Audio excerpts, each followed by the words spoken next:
Hi friends, मी अवंती. स्वागत आहे तुमचं माझ्या यूट्यूब चॅनलमध्ये. तुम्ही पाहत आहात समोर मेथीची भाजी आहे.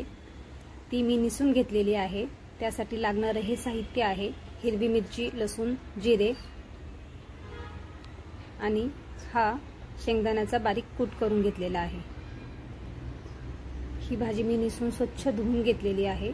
मीठ आहे. गॅसवर कढई ठेवलेली आहे.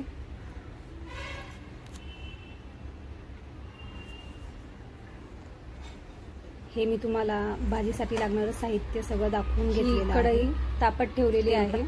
गॅस चालू केलेला आहे. तुम्ही पाहत आहात. कढईमध्ये मी एक तेल टाकून घेतलेलं आहे.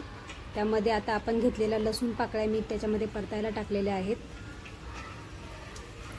थोडंसं चांगलं परतवून घ्यायचंय.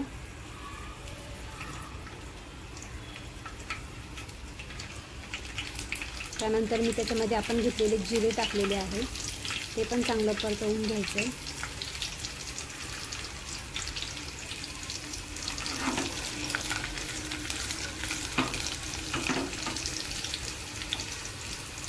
त्यानंतर आता आपण याच्यामध्ये हिरवी मिरची टाकून घेणार आहोत.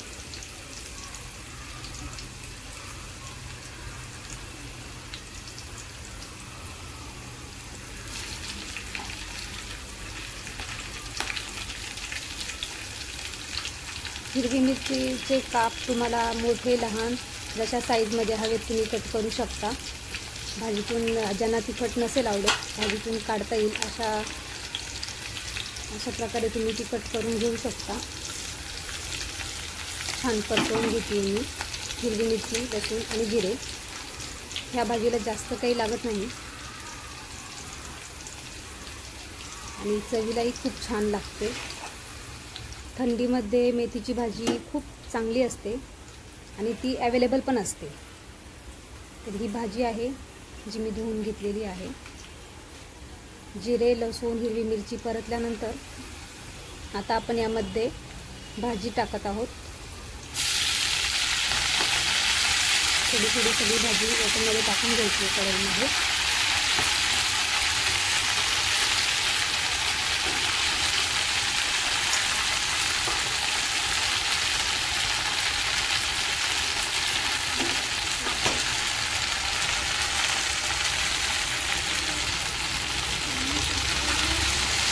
नंतर थोडीशी छोट्याशा चमच्याने थोडीशी हलवायची आहे.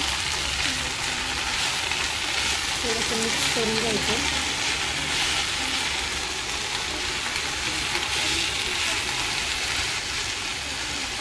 त्या भाजीला शिजायला काही जास्त वेळ लागत नाही. 10 मिनिटांमध्ये मेथीची भाजी शिजून तयार होते. ते तुम्हाला साफ करायला वेळ लागतो. साफ करताना मी तिची फक्त पानं आणि थोडासा दांडा घेतलेला आहे. थोडंसं चवीपुरतं मीठ टाकून घेतले. भाजी दिसताना जास्त दिसते पण शिजल्यानंतर ती थोडी कमी बनते. तर मीठ टाकताना थोडंसं तुम्ही मापात टाकत जावा. म्हणजे थोडंसंच मीठ टाकत जावा. खूप जास्त मीठ एकदम टाकू नका. त्यानंतर मी थोडंसं पाणी टाकले भाजीला.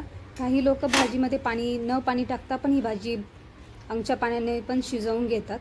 पण मी पाणी टाकते कारण पाणी थोडंसं टाकलं तर ती एकदम सुकी पण नाही होत आणि शिजते पण छान.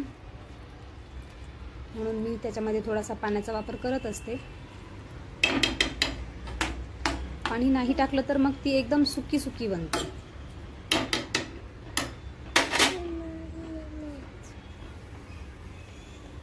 आता अशीच आपण तिला 10 मिनिटं शिजवून घेणार आहोत.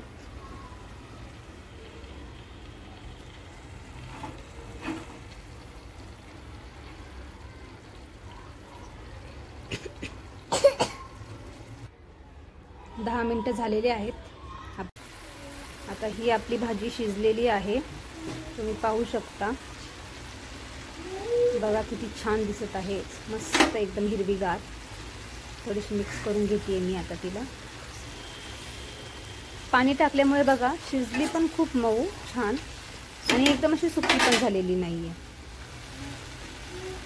आता आपण याच्यामध्ये बारीक करून घेतलेला शेंगदाण्याचा कूट टाकून घेणार आहोत.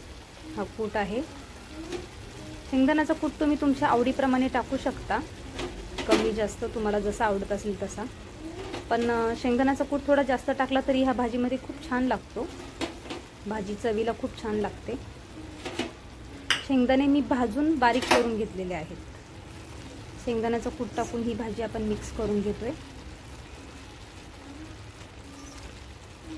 बघा, खूप छान झालेली आहे भाजी.